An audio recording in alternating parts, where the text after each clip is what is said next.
반갑습니다. 9월 25일 금요일 새벽을 하나님께 올려드립니다. 함께 왕이신 나의 하나님 찬양 부르십니다.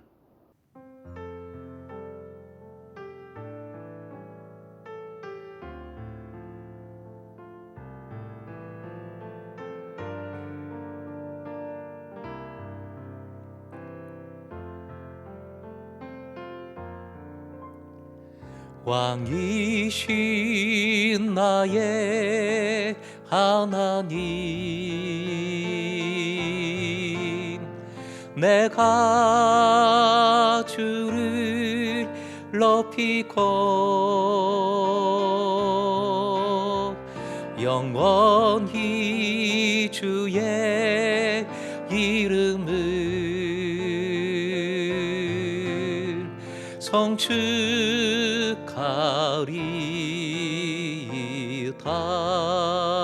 왕이신 나의 하나님, 왕이신 나의 하나님,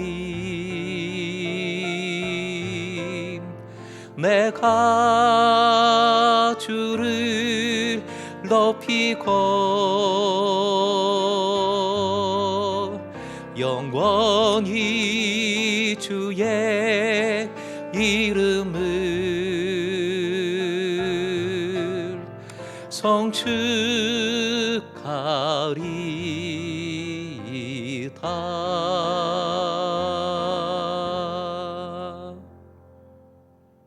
오늘 허락하신 하나님 말씀은 예레미야 36장 20절에서 32절, 생명의 삶으로는 138쪽입니다.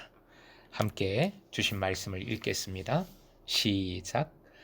그들이 두루마리를 서기관 엘리사마의 방에 두고 뜰에 들어가 왕께 나아가서 이 모든 말을 왕의 귀에 아뢰니, 왕이 여우디를 보내어 두루마리를 가져오게 하매 여우디가 서기관 엘리사마의 방에서 가져다가 왕과 왕의 곁에 선 모든 고관의 귀에 낭독하니, 그때는 아홉째 달이라. 왕이 겨울 궁전에 앉았고 그 앞에는 불 피운 화로가 있더라. 여우디가 서너 쪽을 낭독하면 왕이 칼로 그것을 연하여 베어 화로불에 던져서 두루마리를 모두 태웠더라. 왕과 그의 신하들이 이 모든 말을 듣고도 두려워하거나 자기들의 옷을 찢지 아니하였고, 엘라단과 들라야와 그마랴가 왕께 두루마리를 불사르지 말도록 아뢰어도 왕이 듣지 아니하였으며, 왕이 왕의 아들 여라무엘과 아스리엘의 아들 스라야와 압디엘의 아들 슬레마에게 명령하여 서기관 바룩과 선지자 예레미야를 잡으라 하였으나 여호와께서 그들을 숨기셨더라. 왕이 두루마리와 바룩이 예레미야의 입을 통해 기록한 말씀을 불사른 후에 여호와의 말씀이 예레미야에게 임하니라. 이르시되, 너는 다시 다른 두루마리를 가지고 유다의 여호와김 왕이 불사른 첫 두루마리의 모든 말을 기록하고 또 유다의 여호와김 왕에 대하여 이와 같이 말하기를, 여호와의 말씀이 내가 이 두루마리를 불사르며 말하기를, 내가 어찌하여 바벨론의 왕이 반드시 와서 이 땅을 멸하고 사람과 짐승을 이 땅에서 없어지게 하리라 하는 말을 이 두루마리에 기록하였느냐 하도다. 그러므로 여호와께서 유다의 왕 여호와김에 대하여 이와 같이 말씀하시니라. 그에게 다윗의 왕위에 앉을 자가 없게 될 것이요, 그의 시체는 버림을 당하여 낮에는 더위 밤에는 추위를 당하리라. 또 내가 그와 그의 자손과 신하들을 그들의 죄악으로 말미암아 벌할 것이라. 내가 일찍이 그들과 예루살렘 주민과 유다 사람에게 그 모든 재난을 내리리라 선포하였으나 그들이 듣지 아니하였느니라. 이에 예레미야가 다른 두루마리를 가져다가 네리야의 아들 서기관 바룩에게 주매, 그가 유다의 여호와김 왕이 불사른 책의 모든 말을 예레미야가 전하는 대로 기록하고 그 외에도 그 같은 말을 많이 더 하였더라. 아멘. 32절입니다.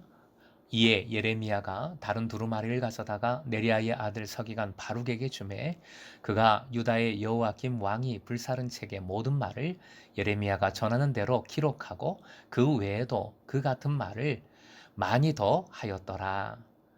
오늘의 기도 제목입니다. 어떤 상황에도 말씀 편에, 주님 편에 서게 하소서. 어떤 상황에도 말씀 편에, 주님 편에 서게 하소서. 오늘 본문에도 두루마리를 중심으로 사건이 이루어집니다. 두루마리의 말씀을 들은 왕의 반응은 무엇이었습니까? 두루마리를 불살라 버린 것이지요. 23절 왕이 사용한 칼은 서기관의 칼로 여겨집니다. 서기관이 말씀 두루마리를 제작할 때 사용하는 칼로 말씀 두루마리를 파괴한 것이지요. 그리고 두루마리 말씀을 전한 예언자 예레미야와 바룩을 잡으라 명합니다. 이 명령은 전에 26장에서 이집트로 달아난 참 예언자 우리야를 잡으라 명한 그 명령을 떠올리게 합니다. 왕과 신하들이 말씀을 우습게 여겼지만 반면 엘라단과 들라야와 그마랴 같이 예언자와 말씀을 위해 애쓰는 이들이 있는 것을 봅니다. 이 일 후에 말씀이 예레미야에게 다시 임했습니다. 힘을 가진 사람이 하나님의 말씀을 막으려고 온갖 방도를 다 쓰지만 하나님께서는 다시 말씀해 주십니다. 주님의 일꾼을 다시 일으키십니다. 악인을 징벌하시고 유다의 재난을 내리실 것을 다시 말씀해 주십니다. 32절 맨 끝에 그 외에도 그 같은 말을 많이 더 하였더라 라는 말씀은 바로 이 형벌에 관한 말씀을 더 많이 기록했다는 것입니다. 두루마리는 예언자에게 주신 하나님의 말씀입니다. 두루마리를 불태워도 설령 예언자를 죽인다 할지라도 하나님의 말씀은 사라지지 않습니다. 왜요? 하나님께서 영존하시고 전능하신 하나님께서 말씀해 주시고 그 말씀으로 다스리시기 때문이지요. 왕이 말씀을 불살랐으나 오히려 더 많은 말씀이 담긴 두루마리가 새롭게 만들어졌습니다. 바울 사도도 이렇게 고백했습니다. 디모데 후서 2장 9절 말씀, 복음을 인하여 내가 죄인과 같이 매이는 데까지 고난을 받았으나 하나님의 말씀은 매이지 아니하니라. 하나님의 말씀은 매이지 아니하니라. 그 어떤 것도 하나님의 말씀을 묶어둘 수 없다는 것이요. 사랑하는 금성의 제자 여러분, 오늘도 말씀의 편에 서십시오. 왕과 신하들이 말씀을 우습게 여겼습니다. 그들은 자신의 권력의 편에 선 것입니다. 그러니 바벨론에 망하는 것이 하나님의 뜻임을 분별하지 못했습니다. 그들의 죄악에서 돌이키지 않았습니다. 무조건 잘 되는 것이 결코 좋은 것이 아닙니다. 그러나도 하나님께서 들어 사용하시는 것입니다. 분별력이 없는 이 시대의 말씀으로 우리의 삶을 분별하십시다. 권력의 편이 아니라 내가 편하고 내가 많이 갖고 내가 좋은 쪽이 아니라 오직 주님의 뜻을 붙들어 말씀을 붙들어 우리 주님 편에 서십시오. 오늘도 말씀은 능력인 줄 믿습니다. 말씀의 능력으로 주님은 반드시 믿음의 사람을 붙들어 주시고 피난처가 되어 주시고 복을 내려 주실 줄 믿습니다. 주님 편에 말씀 편에 섬으로 주님의 능력을 온전히 누리시기를 주님의 이름으로 축원드립니다.